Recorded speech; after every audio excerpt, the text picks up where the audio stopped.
Okay, thank you everyone for coming. We'll call the meeting to order. And we have a quorum. I'll accept the motion to approve the agenda. So moved. Second? All those in favor? Aye. Aye. Those opposed? Unanimous. Thank you, Judith, thank you. The minutes, July 15th. Does anyone have any questions, additions, subtractions? Motion to approve is submitted. Is there a second? Second? Wait, was Bert here though? Just Bert was here. No, then you better make it. Kurt, you missed that meeting? I missed one. You did miss that meeting? Okay. I'll approve Okay, so Jack made a motion to I'll second. approve. Is there a second? it. Yes, second. All those in favor? Aye. Those opposed? Unanimous. Thank you. I'll pay them. Thank you, Judith. And we'll do a roll call after this. Sorry about that. So I'd like to just, before we go on, I'd like to, someone to make a motion to accept Maureen Phillips as our new member from the Concom. We didn't really, yeah, but she wasn't here. So I want to make it official with her here, so thought I'd take that out of order. So you made the motion, I'll second it. All those in favor? Aye. Aye. Judith? Where is she? Thank you. Thanks, Judith. And thank you for being here. My pleasure. Looking forward. Welcome to our little world here at Planning Commission. Okay, public comment. There's no one here, so I guess we'll move on to Mike's action items. BPWP, Mike? Yeah, thank you, Mr. Chairman. Again, this is just a routine matter that we do from time to time here, basically to align the hours that I dedicate to various tasks with the time that's actually used. And on page 17 in the packet, there's a schedule of hours that's being adjusted. The change to those hours are shown. The most significant change is the interregional transportation planning coordination. This is time that I typically use to attend either MARPA meetings or transportation manager group meetings or anything else that requires coordination with other regions in the Commonwealth or outside the Commonwealth. I just didn't use nearly as much time this summer as I did. A lot of meetings were canceled. Okay. So I didn't use that time. So this is mostly to move that time to other tasks that I did do in the meantime. You do need to approve the reallocation forms that are attached to show that there was consultation. So I would ask for a motion to approve the budget reallocation request for the FFY 2019 Unified Planning Work Program as presented. Okay. So moved. Second? And we'll do, Matt made a motion to approve. No, I did. Second. Matt seconded. Oh, Matt seconded, sorry. And let's try a roll call.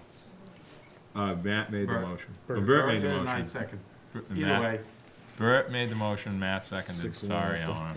The voices sound the same. So with that said, you want to start, Wendy, with the roll call, if you don't mind? Wendy Hudson, aye. Maureen Phillips, aye. Matt Lowell, aye. John Trudell, aye. Dave Iverson, aye. Bert Johnson, aye. Nat Fee, yes. Okay, unanimous, Eleanor. Thank you. Okay, and Judith Wagner. I'm sorry, Judith.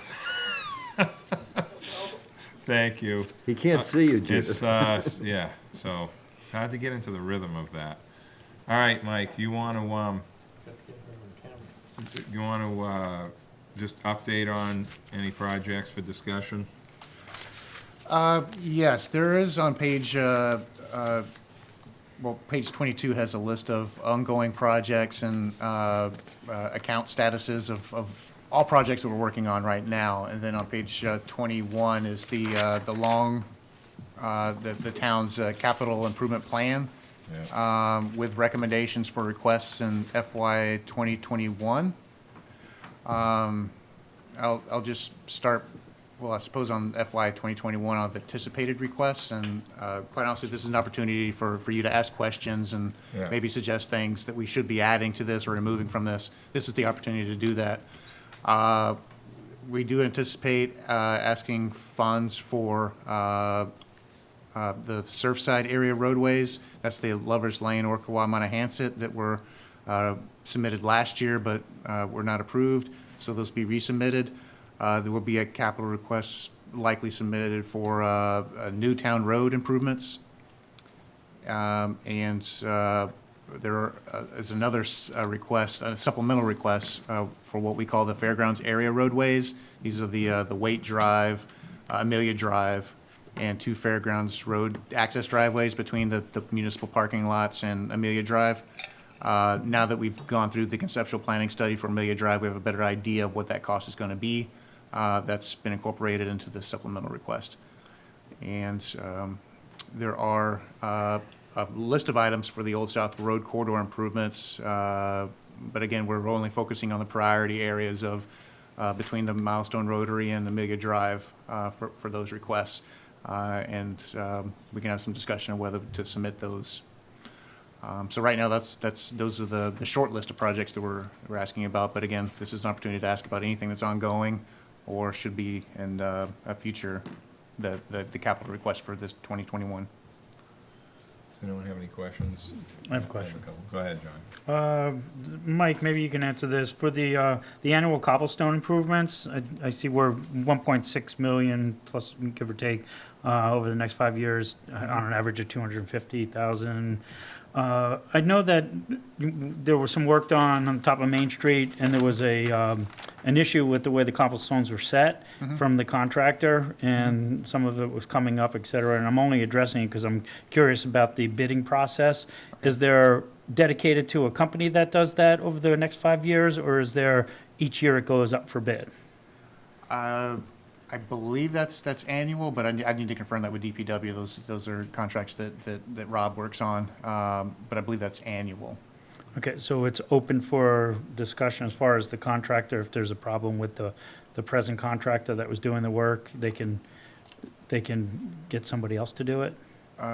Correct. No, I believe there are also specifications on how the work should be done. If it's not done, then it should be corrected. I would assume that to be the case too. I mean, to pay for work that was done incorrectly is probably an issue, right? Well, it's in the paper, it was read, there were articles in the paper, and I'm not sure if it's fixed to the satisfaction, so I guess it's a question to be answered. Yeah. And I'll inquire about that. Yeah, I'm afraid I'm gonna need to punt on that one. That's a little bit more of a DPW realm, that Rob could probably articulate a lot better than I could, but. Okay, thank you. Does anyone else have any questions? Mike, just on the milestone, we voted for that at town meeting last year. Is that a state-funded future project? Yeah, we have that listed here. It's highlighted. That's why I'm asking. Yeah, Just- highlighted, and we just have it wanna be under clear other about funding that. sources. So yeah, that would need to be discretionary funds. You obviously know what our tip target budget is. It's usually What I mean is 400,000, that 500,000. an outside of our regular funding process from the state for like TIP? Is that like a separate, because is that part of the state road, or is that? Absolutely. It is, right? Absolutely, it's That's state what I highway. Okay. And normally that would be a tip project, and when we need to program in our tip, our budget doesn't meet the cost of this. It's probably about a $4 million project, maybe. And that's an order of magnitude greater than the funding we receive, so it would need to be supplemented with discretionary funds. So that's, an ongoing request that if there's funding available at the state level. I still need to finalize the request through DOT, but District 5, they do know that the request is pending. They do know about the local vote to ask for it. Again, there's still Okay. issues with available funding at the state level, so it's not guaranteed. It's one of these wait and see type of issues. Okay. Okay, cool. Just wanted to, ask that. Does anyone else have anything on this list? Go ahead, So David. does that line item, does that include the rearranging of intersections, the hazard mitigation for $4 million that we were just talking about on Milestone? No, there are some intersection for the work that's going on right now today, that's an accessibility, safety improvement project. And that's why those intersections are being realigned. What this work on that line item is adding shoulders to the edge of the roadway, essentially a 1 foot additional bit of pavement to help support the integrity of the structure of the roadway. as well as with the hazard mitigation improvements are essentially stormwater drain. Okay. Probably the worst person in the world to explain what that is, but basically if the tanker truck overturned, any types of hazardous material in that tanker truck will be caught through that stormwater Okay. system instead of going into the groundwater. Perfect. All right. That answers it. Thanks. Will those berms be, will they be, some of them are, some of it's asphalt and some of it is granite? We know how they're gonna berm that? You know, some places, do we know how that's gonna get done? For which project? Well, the one you're talking about, Milestone, there was gonna be, This phase one roadway shoulders and Are they gonna be- hazard mitigation. Right now, there's currently Cape Burham asphalt, so I assume that would be the same, just to keep. They're gonna widen it. just replacing kind, but with, again, with an extra 1 foot on either side of the roadway for structural integrity. Because you've used granite, they've used granite in a couple other places there, but that's, yeah. I don't know exactly where those, but it could be a comment made during the preliminary design process for that. And where are we on that design process? How soon do they need the comments? That hasn't started yet. Okay. Like I said, the design and construction work for this is all, we don't have budget for it currently. It exceeds our budget, so it would need to be a discretionary project for the state. If they have funds available, they'll dedicate this project and then initiate a design, local coordination with design review, and then go to construction. Right, because I think in the key intersections, it looks a lot nicer than you just, like around the, Rotary and going out those key areas, I think it looks a lot When they nicer. put the granite on the Yeah, slant. on the slant, that looks a lot nicer than just tar and everything. Yeah, 'cause the asphalt, And going down the road, I can, you can live with tar down the main road, whatever, but I think the key intersections that everyone slows down and sees, we should make sure they all look consistent and look nice. on the Tom Nevers Road intersection, I think that, I remember that they were gonna use the granite on the reconfiguration there, weren't they? Flush, I think there was a Belgian block island at the approaches for Tom Nevers Road and Monomoy Road. And I mean, Milestone and Monomoy. for Tom Nevers and Monomoy Road, both those intersections will be realigned. And the center of those islands, they have a splitter island for those approaches. And both, those are flush Belgian block stone treatments in order to provide some kind of refuge. It's not going to be raised at all, so there's really no sloped or angled vertical granite curbing as part of that. Okay. Wendy? Yes, hi, Wendy. This comes up later in that historic commission, letter and everything that they're asking for our comments on. How does that, I assume we'll get to that in a bit, but are we on? Okay, so that's what they're It's- concerned about, but I thought that it sounded like that Milestone Road, it was already probably happening. So to Matt's question, that was one for the Rotary, just for my clarification, or is? He's talking about, I think he's talking about the intersections that are getting work changed on them, the Well, I materials should be in those. asking, I can ask about either, as long as it's consistent, are we doing the same thing? Treatment. The in only all place, areas. the only place on Milestone Road that has angle curving is, that I know of, is the Bunker Road. It's less about Entrance. it's less It about has, the, it does have it. where, it's And like that's which it. ones have been approved already, and then what were they writing about? It sounded to me like some of what they were concerned about was already really underway. It's already done, Yeah, yeah. so there wasn't a And, place for us and to that's not weigh a, in on it. that's an informational, that's gonna be on the agenda for the 21st of October, just for everyone's clarification. It's not on the agenda because it was submitted Friday afternoon, so.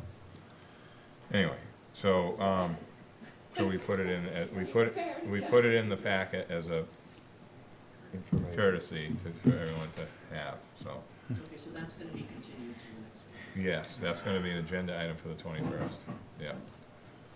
Nat? Yes, John? Mr. Chair. Mike, I'm just looking for a little bit of explanation or clarification with the Lover's Lane. I know we did not get that approved at annual town meeting, and the existing funding of just over $534,800, that's existing. That doesn't go anywhere yet. Are we in jeopardy of losing any state funding? Because we didn't go forth with the project. And also, in 2021, we have earmarked 6.5 million. Do we have to wait for a annual town meeting in 2020 to get that approved to access that money to do the project for Lovers? I'm a little confused. Sure, the existing funding is being used for design services that are already been executed with GPI as the designer of record for the project, and they're continuing with their design. This is totally locally funded, so there's no state or federal funds Right. tied to this. Okay. So that answers that question. And then, yes, in order to spend any of the 6.5, it has to be approved at town meeting and then ballot vote if that's the direction the Right, town after goes. that, yeah, okay. All right, thanks. No That was problem. easy. And Mike, just for clarity, the next tip is the in-town bike path next phase, right? Or is Bartlett, or both?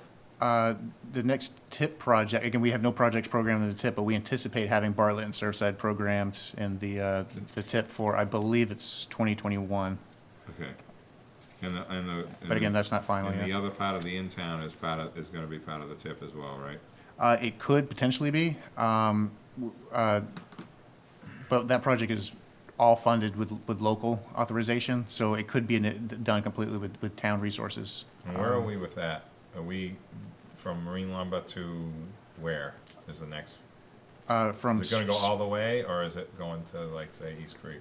From Spruce Street to the road, I'm gonna say the Rotary, but it's Yeah, essentially yeah. a few hundred feet just past West Creek Road. Right, it's already wide there anyways. Correct. Yeah, yeah, okay. Okay. And we do have an agreement that's the finance department's reviewing, developing a design contract for the select board to approve. So we do have a scope, a cost, and tasks associated with development of that project, or the design of that, up through preliminary design. But again, we still need to have an agreement from finance so that the select board can approve it. Okay. All right, are we good? Does anyone Select else board, have we've any- discussed some of this, and it's sort of, how do I say, I think there's some question as to whether, what's the priority and what will get voted. Yeah. And I think, in some ways, part of what maybe we should be doing here is looking and saying, is Surfside more important than, one of the roundabouts? Can we get people to vote on, or two of the roundabouts? Can we get people to vote on, sidewalks and bike paths? Are they willing to fund those, and at least get those things completed? Well, I think that the answer to that, Matt, and they haven't come to Capitol yet. I forgot when you're in, next week or the week after, or something. We have a staff meeting on the 25th of September. I'm not sure when the capital program Well, committee meeting is. The separate article issue is what you're talking about, really, Matt, I think. Well, it's Separating, separating everything has things. one article for each project, and see how that works. Right, But again, but we we have to also passed them at prioritize town it. meeting and not at the ballot box, so that's, just to be clear, the article isn't on the ballot. It's well, it is, but you know what I mean. So if we have it separated, that is probably gonna be the next plan, I would assume, through capital, finance, and town administration, I would think, Mike, is to keep everything separated. The best practice is to have them together as a portfolio Oh, of I improvements. realize that, But you're again, on that's, Nantucket. yeah, well, So, unfortunately, We that's tried just that how it once, is. didn't we? At the moment, at Slides, yeah. least. Passes the town meeting, but it Also, doesn't Mr. pass Chair. the ballot Yeah. box. Through you. Go ahead. Matt, I guess a question for, or not a question, a statement would be, for prioritizing, you couldn't put the cart before the horse. You'd probably want to know if there are going to be any roundabouts, rotaries, or whatever done before you do bike paths, because you don't want to do a bike path and then try and fit a roundabout inside of that. I know there's different designs, for roundabouts. yeah. It depends, yeah. It depends how you look. If We you, already did the if bike some of it path. is a political question, if we're gonna, and a prioritization question, do we as a board feel that, sort of Surfside Road and, is that area more important than two roundabouts? Is that more likely to be passed? If we do, if we feel that way, we should bump it up. Right. I think what our board was saying is, the temperature that we're hearing is that some of that the sidewalks and the bike paths and, sort of, some of those I think will be popular, we think will be popular. I don't know if we voted on it, but the sense was those will be popular, and we're not sure people are ready for, for the roundabouts yet. That seems to be contentious. Once we do some traffic modeling and prove that there's no downstream impacts, I think maybe that will change, but sort of the temperature of the voters is what we were talking about. Now, we can say, gee whiz, you should know different and do this, but I'm not sure that they'll believe that. Mhm. So, anyway. Okay. so Mike, you don't need any this is just information, right? All this stuff we have right now is information, you don't need a vote.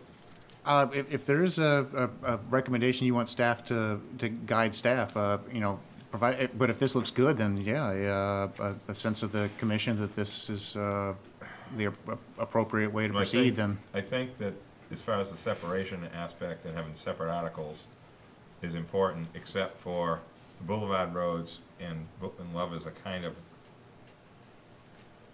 I mean, they're kind of one now. I mean, got one done.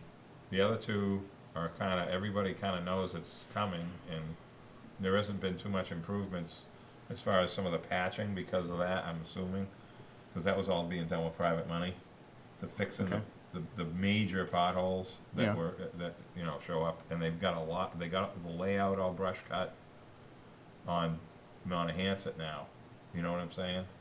So, okay. I mean, I would say that those need to sort of still stay as one, unless we have money that we can use to do the boulevard roads, finish them first if we have the money. Yeah. I just don't know, exactly how that's gonna work, Sure. so. No, we would probably package these Surfside roads, Montahanset, Lovers, and so on, ask it to be authorized all at once. The construction, there will be sequenced. Obviously, one will be done before the other for just logistical reasons to divert traffic and up Lovers and Correct. control I it heard for certain about that. improvements. Yeah. So that would be helpful, to package them all together and just have them implemented as separate projects. And Dave Kim came up again the other day, so it's sort of like bouncing back and forth between here, town meeting, planning board, back here again, you know what I mean? Yeah. With that situation, so. All right, so, so Mike, I mean, yeah, I think that, if anyone else has any comments, I think having them separated is important, at least for this round Okay. of the warrant, to have them separated would be my recommendation. Andrew, how do you feel about that? I mean, Well, I think from our perspective, these are all projects that should be moving forward, that we're behind schedule on. So, yeah, I'm happy to put them in any way that people think, there's some leadership and some effort to get them passed. Yeah. So, yeah, yes, David. I think that there's some concern about packaging Lovers with the rest of those. I feel like Lovers is more contentious than the other two, and will risk, again, suffering a defeat. If we have a way to split it out, we might be able to get the other two through and come back to Lovers. That's my only concern there, and I could be off base, but I'm just, Mr. Chairman, through you, Yeah. I'm not aware of Lovers being so contentious. I think it's part of it, yeah. Really? Yeah, and I could, I don't know, we get the Boy Scout camp, which is most of that yeah. frontage, and we don't have any problem with it. No, you We're don't, but a looking lot for of it. the There's only 3 or residents 4 are- houses there. Yeah, I think that, it's something to think about. I think that the drainage in the houses at the beginning that have jetties around them now, might- they that- do. that- actually have That might get jetties. them to go that way. I think it's slowly getting more accepted. I think Yeah. it just, don't we have sort of some funding kind of for the other roads that we could do them if we wanted to versus packaging them? I'm just asking. No, and quite honestly, that's kind of the bad Yeah. information they got out last time, and why Is it? I frankly Okay. think a lot of these were defeated, is like they thought there were secret pots of money somewhere that were gonna happen anyway, and that just was not true at all. We do need the authorization. The only Yeah. funding that exists is design funding, and that's all spoken Okay, for. and the That's for easements. survey, Okay. engineering. And that Not includes, construction. and that includes a bike path on Montahanset and Aqua, right? Because those are 40, that we're getting them up to a 50-foot layout, aren't we? Correct. They'll have Yeah. a side path along those Okay. roads, yeah. And Lovers get a bike path too. Yeah. Through the, Yeah, through the boys, Yeah. through that path that already exists, exactly. kind of, Just right? happen to have it here.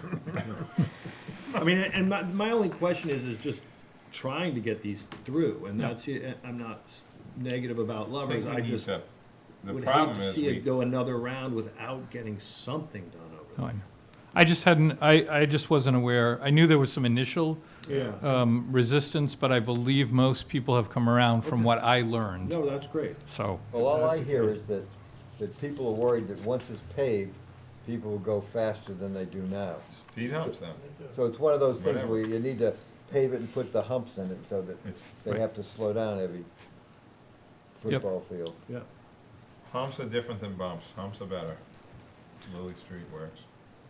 There's a York lot of, Street work. a lot of opposition still in the school committee and in the school for the Bartlett Road. You know, with this, that's one that can be, that should be a loan, because they alone could take care of that.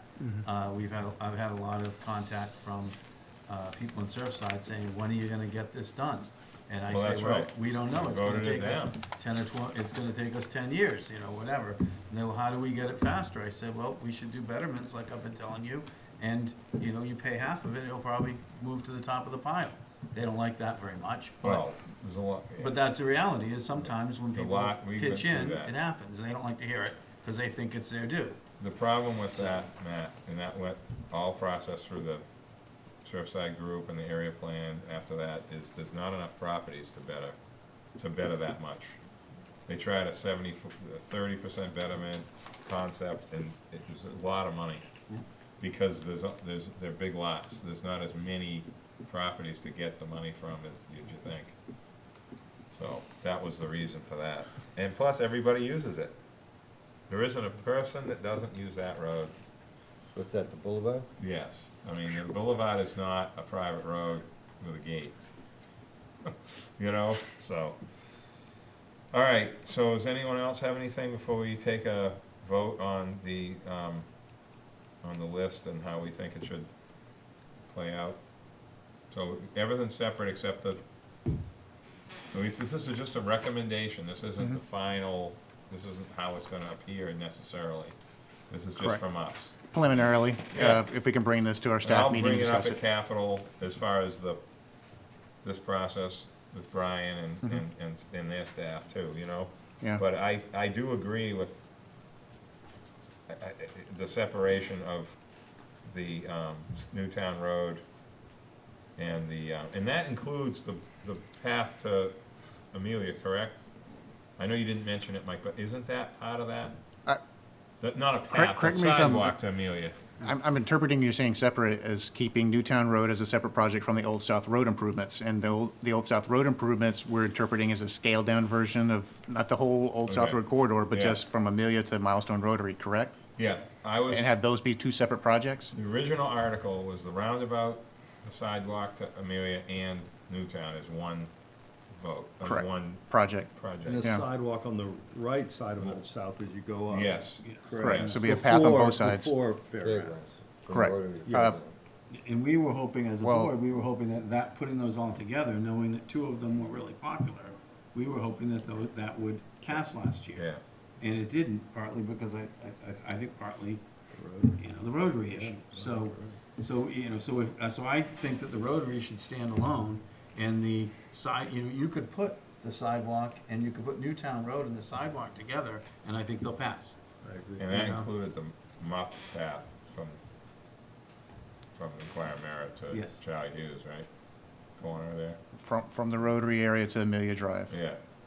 Correct, and there was improvements on both sides of the Yeah. road along with landscaped islands. The problem with all that is, I mean, we could always give the engineer instructions or the designer instructions that we do anticipate at some point, perhaps maybe a roundabout will go in, so don't design this to where you can't do a roundabout Right. afterwards. But again, I don't know the true answer to that question, whether that's even possible. There's all grading issues to where you probably still need to disturb the whole area around the intersection. Yeah, It definitely would be cost effective to do it all at once. yeah.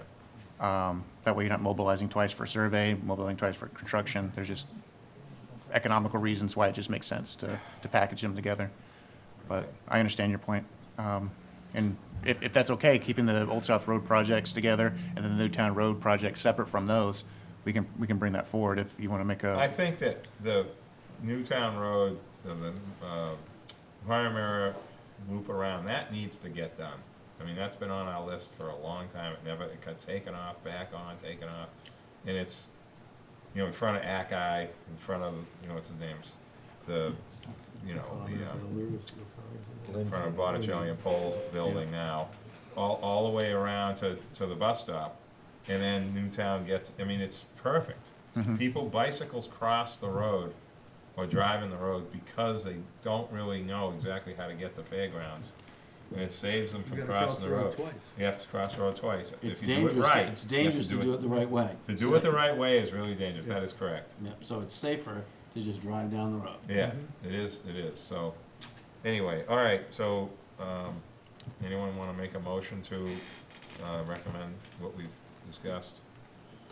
I would say draft CIP for FY 2021 as presented. Yeah, okay. Does anyone wanna make that? CIP?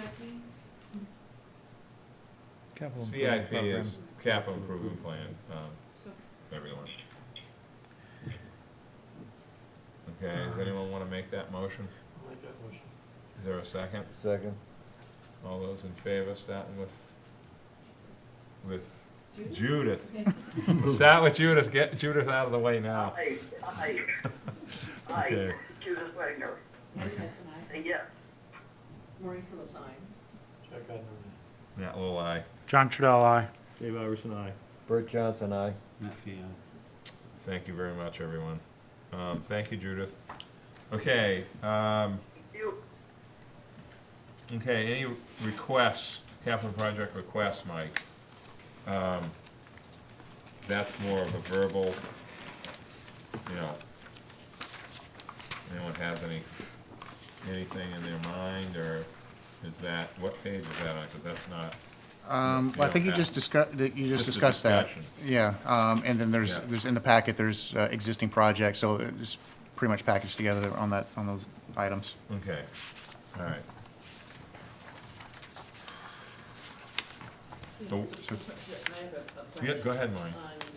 So the projects that are up there on the board now, so these are existing and funded projects, is that right? Correct. Because I didn't have it, I wasn't, I wanted to say, so we've authorized the money there and then what has been spent. So in some cases, we haven't spent anything yet, is there, I mean, You're exactly correct. We haven't executed an agreement. There's been no expenditures from those accounts, but it's meant to show what was originally authorized and what's left over. If the funding amounts are the same, then we very likely just haven't executed an agreement for that project just yet. okay, because, Okay. of the last two projects, I happen to also kind of represent Nantucket and the Massasoit Bridge. Mhm. Somebody rammed into it, it's really in terrible shape. And so people were wondering, we knew there was some money, allocated, and is that, do we know if that's up on the board? Do I need to talk to Rob about that? That's a Rob. Yeah. Didn't he mention that they've already done a structural engineer came? I know you're looking at the appearance. Well, But I'm he- looking at I the think he was safety. looking I at- mean, We're talking, Yeah. the side things, or, I mean, it really, it Somebody looks could like it's fall about into to the fall law. into the. Yeah. into- DOT does do a bridge inspection. And so that's one rating system that we get. I believe DPW and the town have executed a contract with a firm to start design of Massasoit Bridge. I just don't think that's started just yet. Because there's obviously been no expenditures from the account, so there's been no invoices submitted and processed. So it's probably to start sometime in the near future. Because I know they do have a firm that they will be working with. All right, I'll follow up with Rob on that, thank you. Thank you. And I'm pretty sure some of his discussions is, does it need to be engineered to accept heavier weight than it had previously? I think that's one of the ongoing discussions because of the size of the trucks that have damaged it and used it. Right, So exactly. that's, They can get, yeah, so that Barnyard, what is it called? Barrett Farm Road, or what's the road that gets you Red out there Barn? the other way? Barrett Farm. Barrett Farm, yeah. That- That's. that's- When there's issues with that bridge, Erica sends out a thing to, email to blast every company on Nantucket that say to take Barrett Farm Road for, anything. Not good as shape. No, I know, but it doesn't have a weight limit. No, for the handicap. But, yeah, so, Both of it through some of the that's a spots. good question. I mean, they just rebuilt that, though. That's got new Well, structural- decking. They have new decking. I don't know if structural Someone took the pilings or side- anything, or if those side been rail. replaced, but I know the Oh, decking's okay. been replaced. Yeah, I don't, it's not been, Okay. and there's also thought about putting, because kids stand on that bridge to Mhm. fish and crab and such, and it's, so they're thinking about putting some kind of walkway, you know, so that people could stand on the bridge and not be in the way of the traffic, so Yeah. that's just, but anyway, that's an issue I'll follow with well. Sure, thank you. Does anyone else have anything either to add or comment on these projects that are listed? What else is there, Mike? I believe your item D is potential annual town meeting warrant articles, but I don't know if there's anything in the packet for. So, Mr. Chairman, at page 25. Yep. Your Oh, there we packet. go. The remaining budget is in the bag of money under your desk. Money management. It's under Brian's desk. We bring these up at commission, even though we do this at planning board, just for everyone's review, and if anyone has anything to add to staff's recommendations, so it's a good conversation. So, Mr. Chairman, I mean, generally the zoning articles are handled by the planning board unless there's some other interest that the NPDC might have. RC2 phase out and RC phase out, R1 phase out all come from the master plan recommendations of 2009. Do we want to spend time on any of those now, or? I don't think so. I mean, unless anyone has any questions, I mean, this year we have things that be pretty hard to get someone to be against. So, Jumping down to zoning bylaw amendments, yeah. one of the efforts, and Leslie is here, we've been working with the building commissioner, that there's building permit application language in the zoning bylaw that really doesn't belong there. It really belongs, if it needs to be in the bylaw, in the general bylaw section, but basically it makes an application a zoning issue, which is not right. So some of that is carryover from the original bylaw. When the original zoning bylaw was adopted, a lot of building code-related information was translated as well, because that was the time the town adopted the building code. So anyway, you'll see that as we move along. Swimming pool allowance, there's a member who is at least interested in potentially looking at R1 and R5 zoning areas. There might be a different standard for swimming pools in those areas. Similar to ROH, or something along those lines. Well, more similar, I think, to the Nantucket example, where there might be, some different concepts. I think the lesson that should have been learned from the last meeting is you can't put all kinds of concepts together in one article. Yeah. You can't make ground cover changes and use changes and dimensional changes all in one. You need to stick to those as separate type items if that's what you're going to pursue. Yeah. So I know that we've talked about, should there be different dimensional setbacks? Should there be larger minimum lot sizes than 5,000 square feet for pools in those districts? Which is somewhat similar to what has passed in Nantucket. You have to have a minimum size lot, you have to have larger setbacks. The issue of ground cover, no ground cover can continue to be debated. Or whether there should be, we're not, from the staff's perspective, we're not really anxious to add another round of special permits. That's going to take a lot. The planning board right now has a full agenda. So, special permits under what circumstances is what we really need to think about. So that hasn't advanced too much here. We haven't done a survey of these R1 groups, R1, R5. But if we're going to pursue something, again, that's a planning board initiative at this point. Any questions on that? I'll give a quick story. We received pictures about a week and a half ago of a pool being drained out by Helmet Pond. And I don't know if you guys have saw some of the pictures. And it was down a road, going into the pond, big puddle, quite a bit of draining. And so sort of got me to say, someone was complaining, so I went to Libby and said, what's going on? And she said that when we were doing stormwater, that Concom and Health Department were going to address the issue then. And I said, well, when's that gonna be done? And that's gonna be done in a couple of years. And I said, well, maybe maybe we have to move it a little more quickly than that if these things are actually an issue. If we've identified that it's an issue, then maybe we have to move quickly. So that, I'm not sure where we are. She was saying that she was gonna look into it and direct them to separate it from the stormwater and move it a little more quickly. I don't know what that means. So but I think these, swimming pools were okay when there was a handful of them on the island. Now that they're everywhere, maybe they are having more of an impact than we think they'd have. And everyone thought saltwater pools were, safe. Like, oh, salt water, it's great. Saltwater pools are the worst. Those pollutants never leave. And so, there's some issues that the health department should be dealing with. There's some issues that zoning should deal with from a, sort of people having quiet enjoyment of their property. We deal with it on the select board level at HDC. We have these HDCs and people are citing the pools so you can't see them from the road. They're sticking them right underneath their neighbors' windows. And the neighbors are all upset and they're saying, well, that's the only place the HDC will let us put them.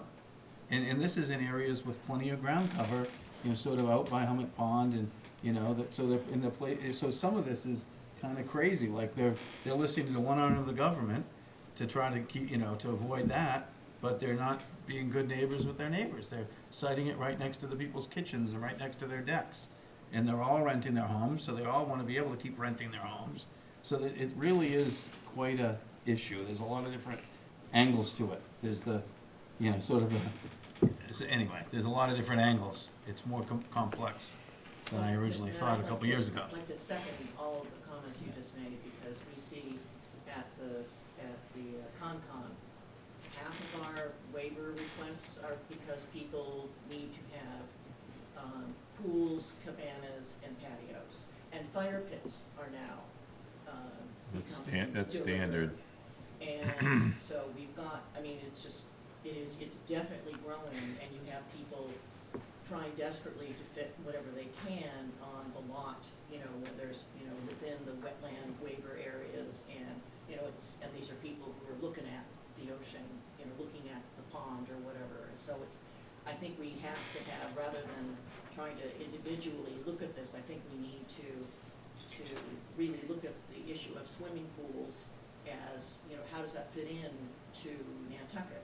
And everyone's got opinions, but we can't have the HDC saying one thing and then people trying to follow that. They want a pool, but, are they then gonna run afoul of, how deep the pool can be? Because you've got pool after pool now is being done right at the groundwater level. And people are looking for waivers, and, and when it's only a 2-foot separation that we require, and they can't even get that, and they want 8-foot deep pools. So, so we're dealing with that from a groundwater point of view, but who should be looking at how deep pools should be in general on Nantucket? So I think, and we are looking at actually about moving up the priority of the pool drainage issues, because I think that's happening all over the island. And so we discussed that at the last Concom meeting, and so that's something that we're working with the Board of Health to see if we can get that bumped up to the top, and so we at least can have some requirements about that, and because right now there's nothing really enforceable with our current regulations. I think it's a significant issue, and also gets at our, kind of what's Nantucket about. Sharks. So I'm Well, not sure that we have to, Seals. this is stuck up on things. It's definitely, it's funny, Things when going the pool issue, there's about 870 pools now in Nantucket. And 30 years ago, there was probably 15. I remember when there was one or two.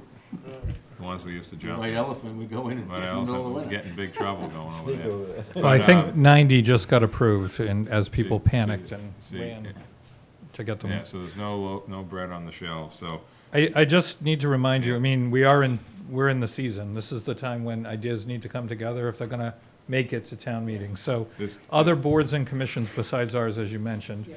Board of Health, Conservation Commission rules and regs, HDC guidelines, and zoning. So, Yeah. if it's gonna come together, here we are in mid-September, so, anyway. okay. I know that it's going to be an issue on the planning board agenda at next Monday's meeting at our organizational meeting that we call it. So, anyway, it will be, at least from the zoning side, we'll be discussing, I think, some concepts there. So, I think you can also, I think, maybe some of the overlays are ways to look at it from zoning. Maybe the harbor overlay or the first or second wave of overlays, maybe it's more stringent there or closer to groundwater or closer to wetlands. I mean, maybe there's a way to do both things, but we've got to think about it at least. the next item, secondary dwellings, some members have asked for at least the history of secondary dwellings. They've been in the bylaw since 1974. About whether there would be or should be any sort of changes to the existing language. That's always an interesting topic with lots of opinions, and so we'll see what comes up around that. Okay. There's some technical amendments. I don't know if these are worth. Leslie, do you have anything to add on the technical amendments this year?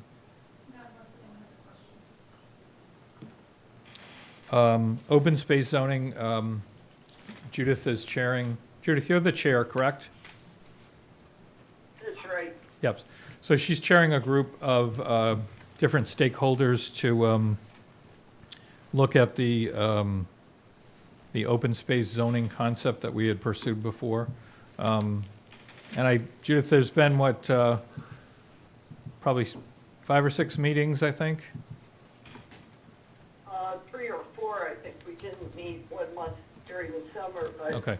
we started, if this is in order, Mr. Chair, we started by looking at affordable housing dimensions and the state 40B provisions to see whether we conceivably could qualify, given the amount of conservation land here, to come under a particular provision that would affect the Shiloh's requirements. We, I think, have concluded that that isn't possible to satisfy those requirements, so we're moving on to talk about other things related to conservation. We've had some discussions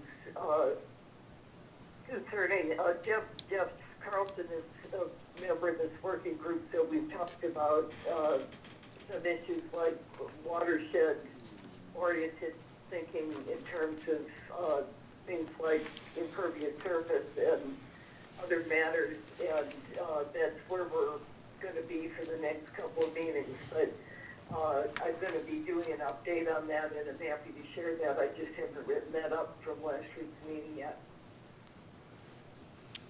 Okay, great. Okay. The next section is general bylaw amendments. We've had a discussion, at least at the planning board level, about possibly updating Chapter 113. This is a general bylaw about poles and wires, removal of. It's really from the early 80s. It needs to be updated. There's some language in here that is, I think, problematic from a legal sense. Talks about there can be replacement and upgrading, but not defining what that is. And I think any of you who've been following the L8 discussion is, where poles are being switched out for bigger, taller ones, and additional wiring is being added to that. It's really, we're getting away from the original intent of this bylaw, which was, it was focused, yes, on the downtown and Sconset, but I don't know, from our own planning board regulations and otherwise, we have been enforcing underground wires at every place we can. Why would we not have the same type of goals for our historic district? Yeah, it's funny that when you bring this up, I was driving down Young's Way the other day and never looked at Young's Way with a pair of eyes the way I looked at it after our conversation about, like, there's no poles in these places. Right. And you're right, there's none. And I'm like, I've driven down this road 1,000 times and never noticed that until you talked about it. Oh, there's another transformer, there's another transformer. And it gets done by the private sector when it's a new project and we sort of just, it just happens. And no one questions it, it's beautiful, thank you very much. But when it's something that's existing, it's the hardest thing in the world to correct. Well, Mr. Chairman, I had a chance to walk through downtown. I mean, the poles on Gardner Street, they're, It's the most- double it's one of the broken off. worst, yeah. Look around at some of this. I took a It's- video of a guy there. Look at the, Summer. It's look unbelievable. at the pole at the corner of Sparks, and when we did our tour looking at the various places with this coil of wire just hanging there, I mean, this needs some attention in my mind. I don't know if you agree, but I think that, So is this something that would be on part of a warrant article with a bunch of other stuff thrown in, or would this be a housekeeping? well, I'm just, when you say general, Before I go ahead, Wendy, Let no, me go add ahead. one to that, which is the light posts in town, which apparently the town owns posts, like, National Grid owns the bulbs, is Yep. that right? Am I reading that right? Oh my Am I God, reading that right? I have Maybe no it's idea. Fire deals. It's a nightmare, like, that should be easy. And like, they've been broken and out and to fence, like in front of Mitchell's Book Corner forever. Now you got that bike sign thing, it's Oh. beautiful. Town pays, Yeah, I was just gonna about Matty Oates while we're at it. what's that? We love our characters. I think the town pays Like something we to have take care to of do it. the scenic view sign. At first, the electric company used to do it themselves. And then there was Then some after the electric purchase. company changed hands, they came back to us and says, wait, these lights are yours, not ours. Right. You take care of them. So now the town puts out a contract on those lights, and they're taking care of, I know that Rite Aid is the one that used to do it, but he still isn't, I don't know. It's just a letter to the editor that they've gotten a different memo, but they're probably more right than that was. And I think that a couple of years ago, someone went and walked and I don't know if it was the WPI kids or someone went and looked at every single one and put it all down on Yeah. on GIS, and so they know, which ones are broken and which ones are whatever, but there's, some of it's a budget issue, some of it's, staff, it's just, there's no money available, and it's not, all the different It's- issues. I don't know. Those are the lights, you're talking about the ones that were made to look like the old gas lights. Right. Yep. Yeah, Yeah. that's what I I- thought. But it's both, though. It's been a while. It's the streetlights, too, or the streetlights No, don't work. I They know, They that's- looked at both of those. Yeah. But to your point, Matt, I think that after that study was done, almost all of them were repaired. And I don't think it's just hasn't, it hasn't been, the maintenance of those as they've been, knocked out or gone out, it hasn't followed through. Hasn't been prioritized. Because I remember after that WPI project, almost all of them were on, and there was such a positive response that, wow, all the lights are on again, and it looks great, and, wonderful, but, I think that's been a couple of years now, Yeah, I it's been think. probably 5. Years ago, Probably. the electric company had somebody that used to go out at night and do that, Uh, and ride around town, and turn Sign on the me switch up. the next day and do I'll lights. do it. But they- We got the they Christmas don't do it tree, anymore. we got the Christmas tree, little green irrigation thingies in the street now. Like, so they can hook the trees right up. Right. But for lights. Right, remember, that used to be a big deal, every year they had the contraption, now they have it permanent. That's how long- Only So, took 25 years. Somebody did that, it sounds like the same type of thing to get something like this done, Should we is that something we could find out, Andrew? Well, it's I have no clue who's. supposed to do specifically, that. it's an amendment to Chapter 113. Okay, So it's Alright. going to be some sort of amendment and update on Right. definitions, on mapping, on maybe some aspirational language about, what the goal is here. Looking good, right, Oh, I don't know. I think, tourist attraction. Tightening up the rules on the telephone poles would be, Yep. and saying that they have to comply with, they came in front of us, and of course, none, they don't talk to each other, none of the utilities talk to each I other. don't know, They claim that Terrible. they can't do it because the other one can't do it. They Yeah. won't ever tell you how to do something, they'll only tell you how they can't do it. And then they'll tell you that they're allowed to do whatever they want because they're a utility. So we get all this stuff. What they're really scared about when you like listen to them is they're scared about ADA. And they're scared that when they put a pole in that's too big and they're allowed to replace, it seems to me, they didn't tell us this, but they're allowed to replace existing, they're not allowed to make it any worse. And so if they make it worse, they're opening themselves up to an ADA lawsuit or some other issue, which is why they're really careful to try not to touch any of the ones that are sitting in the middle of a sidewalk or to put a bigger pole in. And they, so there's a weird thing going on, and so I think that there's more leverage than we know in ADA rules and in some other things that we need to get to the bottom of, if we Well, want them to start to play ball. Well, So- the guy in the street is the best, because you got a pole at Vladimir Kagan's driveway that's off the road. Been there since electricity was invented or brought here by whoever, Ben Franklin, somebody. And then there's one more on Gardner that's off the road. I think it's by the old Brock property on the left. Yes. And the yellow house, right, Jack? And then every other one is in the sidewalk. And they just changed them to bigger poles, and I think they hit a sewer line. by the way. They did. And which is right next to it. The sewer line must have been right next to the existing pole. So when they put a bigger pole in, The- they drilled it I down. asked that question when they were here. There's a case. There's something to add to what Matt's saying about the size and the ADA. Well, there's the easement to putting a pole on private property versus one that's already on private property. There's some kind of, I don't think that has to do with the airspace zoning thing. I think this is a separate issue. Because you Well, have the there's- airspace It's called an zone. aerial trespass. Aerial trespass, there you go. See, I knew there was something to do with air. And it's like, there's like 3 different things that make the pole never get fixed correctly. Right. Because there's so many hoops. And there is a concern that the town should be, advancing here, is that there's a changed condition to when those poles were installed. I mean, and unfortunately, our bylaw doesn't help. It just talks about replacement or no Yeah. utility except by way of replacement or upgrade. Oh. So they say, well, we're just replacing and upgrading it. But what does that mean? It's Yeah. not defined in here. So then, this is where the argument comes from. They say, we're just following your Well, bylaw, and we then, say you're not. Whatever And they say language, federal law precludes us from having a say, is one of the other things they'll tell us.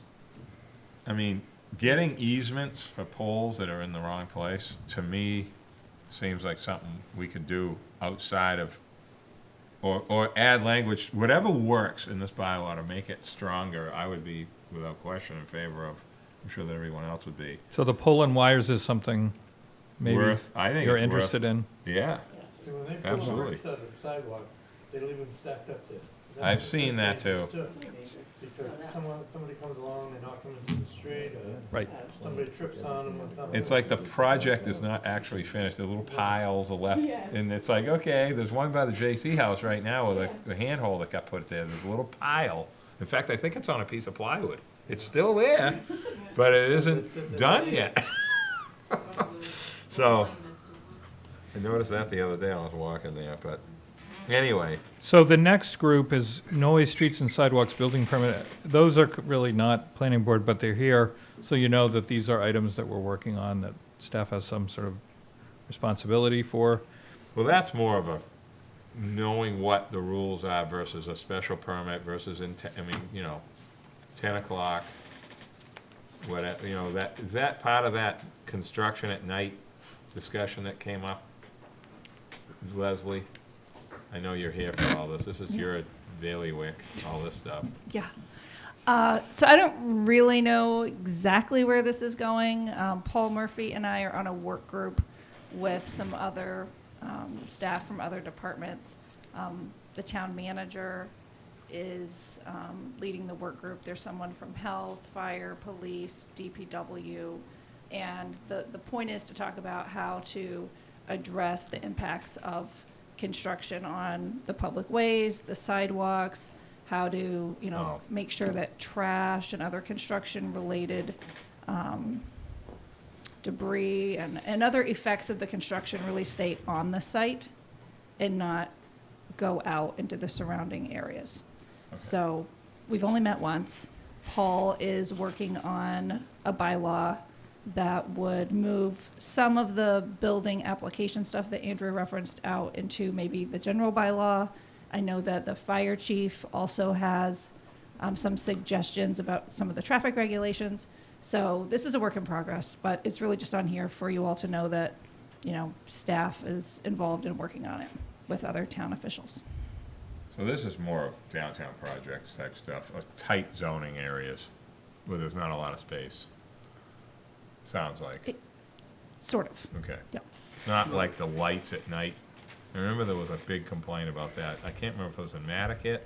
There was a house and they had lights at night. Somebody was, I just can't remember what project it was, but there was something, and I think it wasn't in town. Well, Or somewhere else. one of the issues that we've discussed is, you know, on-street parking. Is it allowed? Is it not allowed for construction vehicles? So, you know, the town comes along, they do road repair works, they reseed, you know, the sides of the road, and then all of a sudden, someone pulls a building permit, and now all of these construction workers are parking on the side of the road, tearing up all of the work that was just Which- completed. that's in the So right of should way. there be some additional, Yeah. not zoning related, but Hmm. some other town permit or licensing or, you know, something A like that? bond or something. A bond, Yeah. or, you know, so we're talking about that. Okay. What they do in Northampton is you can have one, you can, like, in Northampton, if they're doing work in the downtown area, they'll charge them $50 a day, $100 a day for 1 or 2 parking spaces. They buy the thing that covers the parking meter. They're allowed to park in those 2 spaces, nowhere Right. else. And at the end of the day, they have to take that thing off and hand it back in or keep it with them for the next day. So that space opens up again at night. And they purposely don't ignore it like we do. In the winter, we go, oh, well, whatever, it's the winter. And when I first got on the board 5, 6 years ago, the complaints were from downtown businesses they were absolutely dying. Their businesses were dying because the same cars were parking in front of them and taking up all the spaces all day long, all winter long. And it had been the second winter in a row, and their businesses were down, 30, 40, 50%. And so it's a huge issue. It's an issue out in the, sort of on the boulevard, and when they ruin everything we just did, it's also an issue downtown. When when they park with impunity, like they can, they ruin the sidewalks, they park and fill the spaces up. I mean, I think there has to be some sort of control of them in some way, so.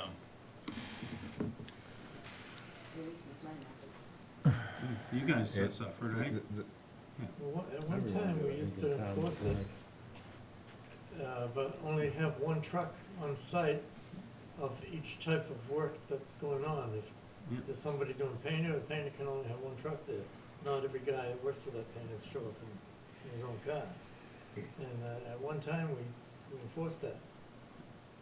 They build skyscrapers without everyone showing up in a F-150. Right. Somehow they do that. They don't park all over New York when they build a skyscraper, so I know it's possible. That's interesting. Well, Take the subway or the bus. we'll have something next year when we start the boarding, the Roberts House. Mr. Chairman, back, Figure it out before then, because that will impact a lot of That's really people. gonna Well, affect a lot of really that's people gonna be downtown. Another year, well, I think there's some answers to that we've discussed, so hopefully there'll be, it's a good test spot for a couple of ideas. Yeah, this should be part of the building permit. What were you gonna say, Andrew? Did you?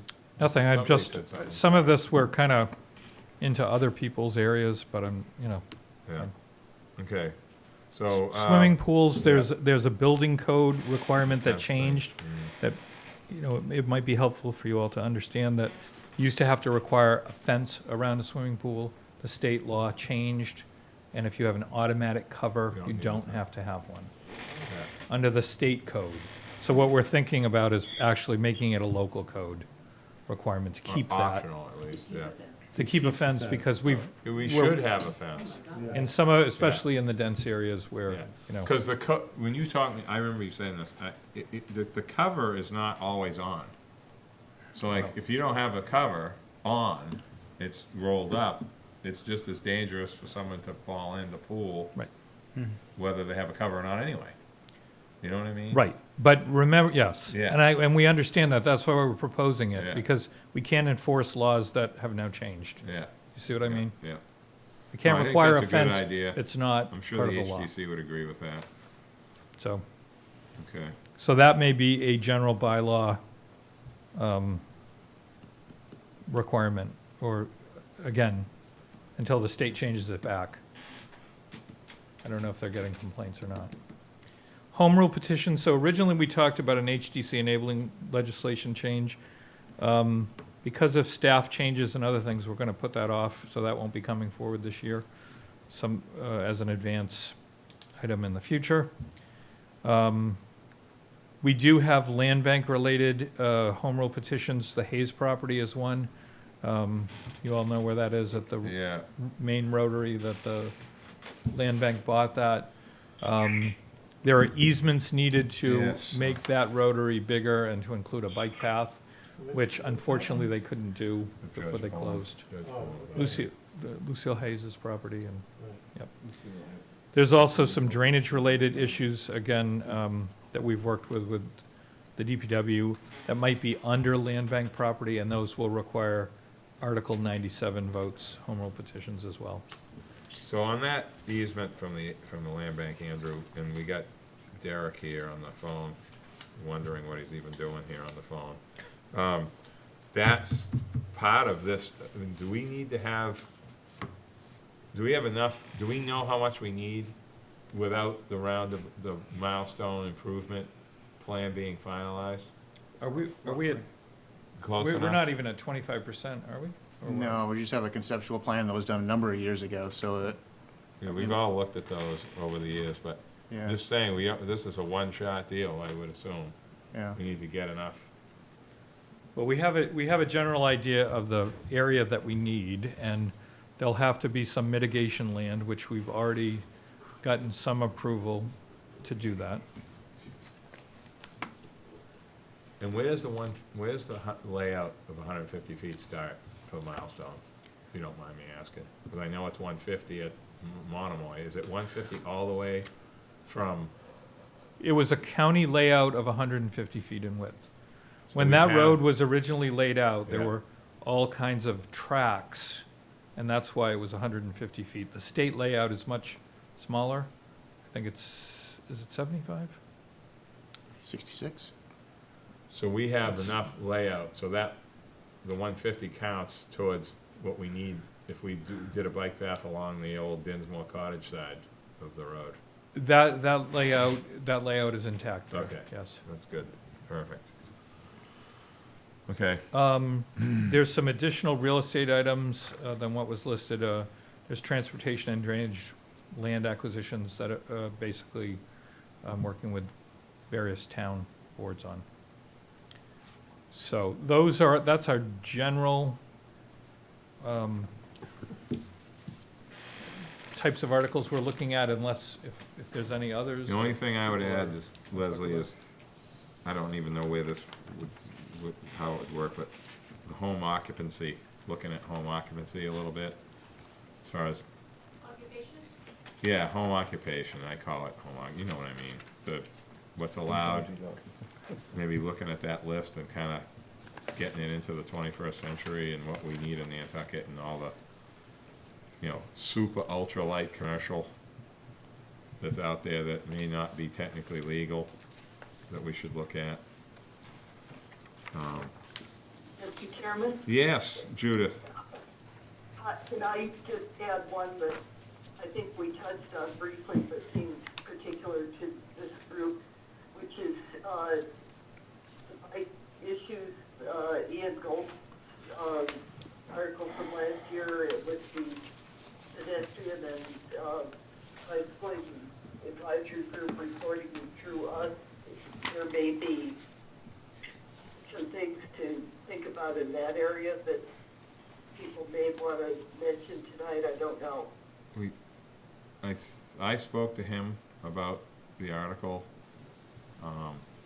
after the last, can't remember when that got brought up, about 2 months ago. And right after we took the vote for the new members for the bike committee, Judith, and I think they've talked about it. I'm not 100% sure, but I believe they've talked about that. The language of this article, is the issue, and it's hard to, nail down something that can pass. That's what, you know, what Ian and I discussed. It's very difficult to nail down something that can pass the whole muster of police department and everything else that has to go through to get it to actually pass. But as far as the signage, and some of the other smaller parts, no, I'm just saying, some of the smaller stuff with the signage is definitely I think gonna be slowly changing and improving. The sightline issue is definitely, I think, is all part of the major issue as far as that stuff that can happen by just DPW and basically, you know, saying this is what we want at these intersections. I mean, I don't think it's that, it has to go to town meeting for that to happen. But as far as the article itself, I don't see that, I don't think that that's gonna come back in its original form, you know? I think that's good that you talked about it. I thought it was too bundled up with too many things in Hard to enforce, little yeah. articles. So I was hoping it might get split up or rethought. Matt, do you have something to add to I'm that? on BPAC, and, you know, we've talked about it a couple of times. They're trying to find a way for it to come back in a form that people understand that is sort of Passable, passable. legal, you know. Well, legal Right. is, you can argue, you can Yeah. get people, you can get lawyers will tell you it's, you know, that's the bike path is a travel way, and the way it's signed now is improper. Then you'll get the state to turn around and say, we wanna sign it this way this time, and the next time they do it, they'll sign it a different way. It's not consistent around the whole island. There's some portions that are done completely differently than a whole nother section.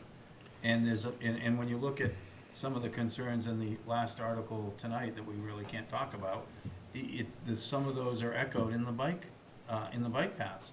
There's a bunch of nuisance signs that don't do anything but make it more dangerous to bike.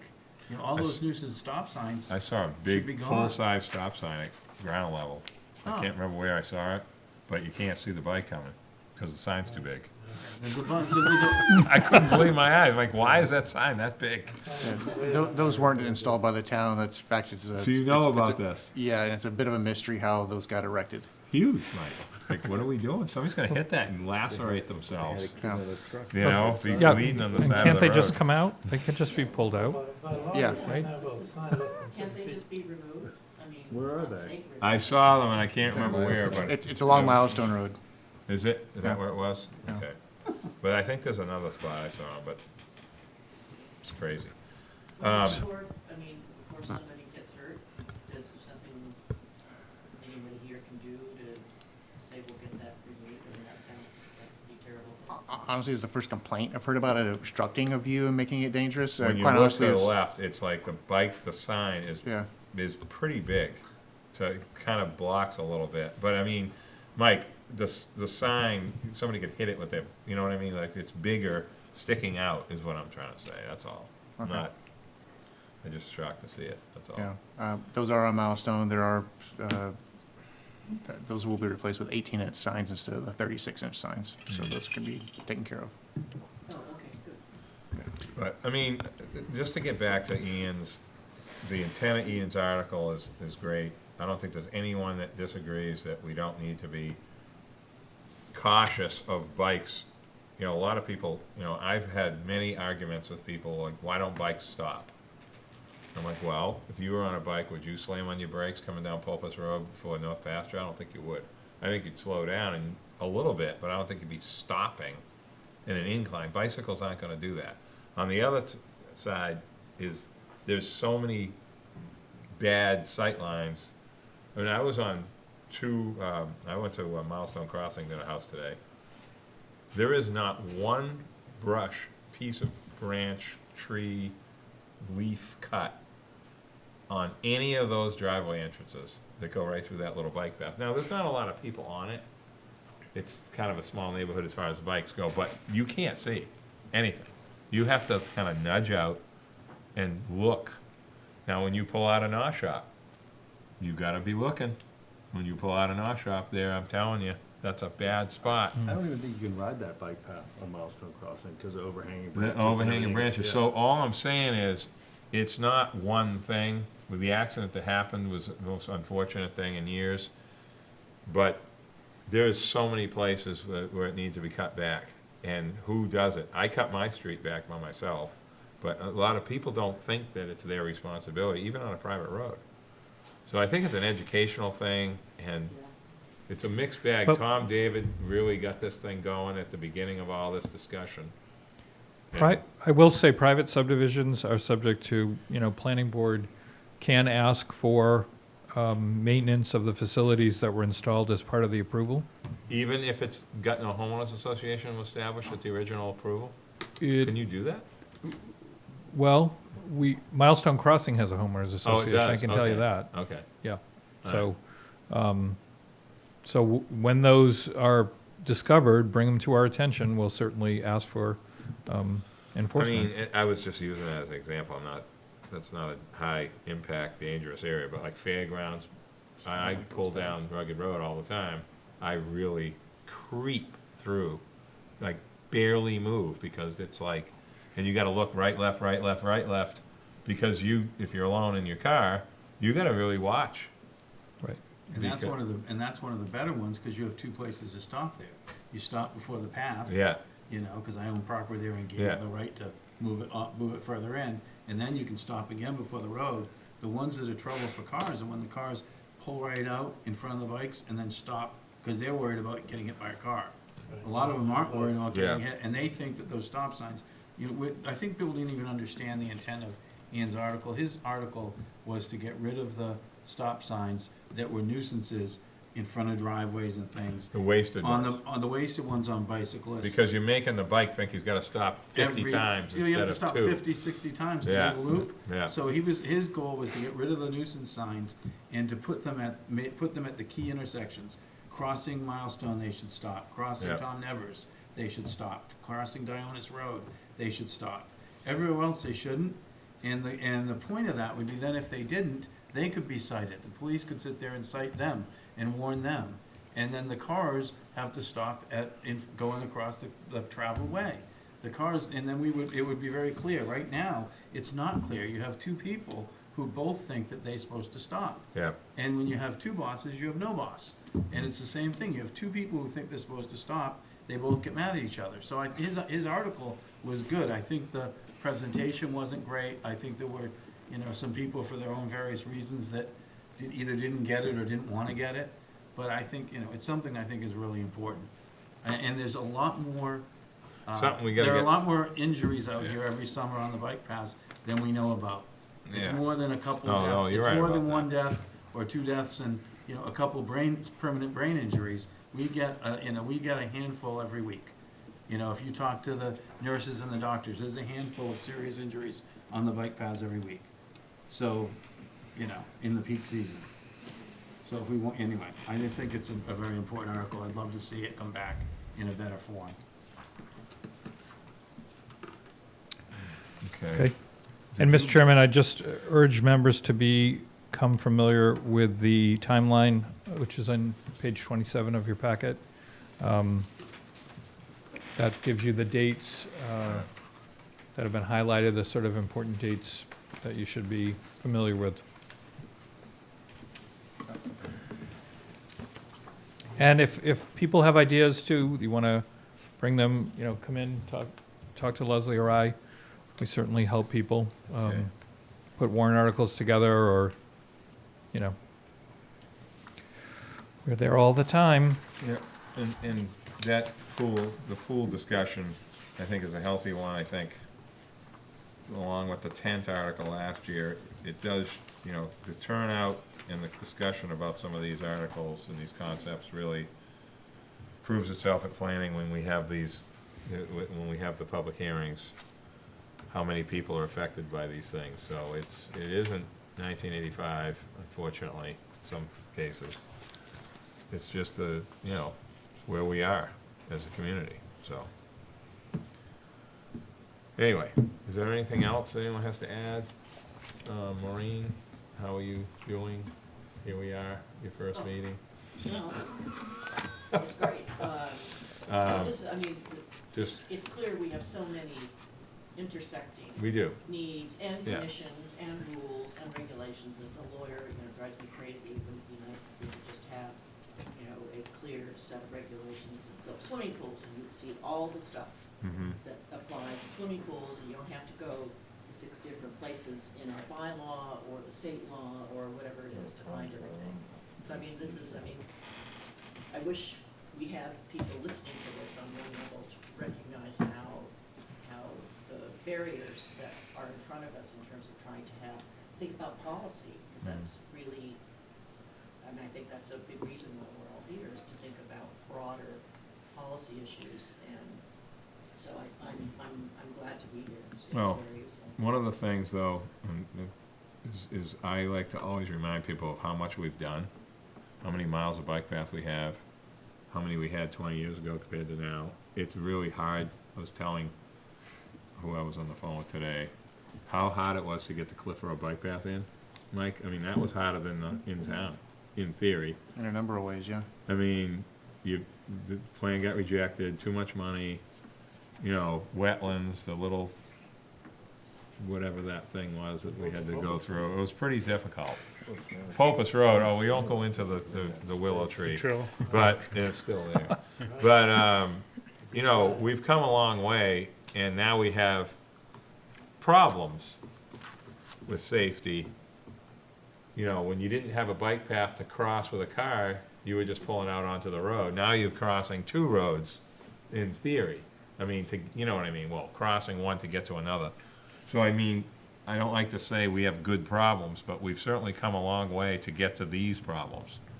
And I'd certainly rather have today's problem than we had 25 years ago when we had Sconset bike path and Surfside, and that was it. We didn't have anything else. So I mean, just like Nantucket, you brought up Nantucket, we've done a lot of zoning changes in Nantucket to help Nantucket sort of depress when the water got brought out there. And, but it's easy to forget that because it's been 5 years. So you just kind of say, oh yeah, what have we done lately? Well, we did a lot. But it's hard to get these things passed. So people have, you know, their own property to think about. So anyone else have anything before we adjourn? Then Wendy, yes. As the NPDC's rep to the Rural Policy Advisory Commission, whatever, for the state, I'm going to Greenfield on Monday, another meeting, the draft of the plan is about to be released by the 18th, and then we're working on that. We're supposed to launch it on October 2nd, so it's got a lot of different pieces. We try to like make it into bite-sized chunks that are, you know, topical. So hopefully I'll have a draft of that to put out for you guys to give a look and have any feedback. You know, there's a lot of stuff, more Western Mass than us. Yeah. But a lot of the. Is that from that lady that was here? Yeah, Linda The- Dunley. Yes. Yeah, okay. Well, that was eye-opening. I'm never Yeah, gonna that was forget great. that. It's gonna be, her title is right in front of me. She's the executive director of the Franklin Regional Franklin, that's Council of right. Governments. And it's Yeah. gonna be at her office on Monday, so. Anyway, that's good because it's been a long time that we've been like trying to work toward presenting something, that's happening, so. Good, awesome, that's great. If Okay. nothing further, I'll make a motion to adjourn. Okay, is there a second? Second. All those in favor? Aye. Judith? Oh, roll call, Judith. Judith got me. Wendy, I'll start with you. What do you guys got? Maureen Phillips, aye. Nat Wall, aye. John Trudeau, aye. Dave Iverson, aye. Bert Johnson, aye. Not FI. And Judith? She started it. Oh, she did already, okay. Judith, thank you for hanging in there with us. Thank you very much, and thank you so much. Take care.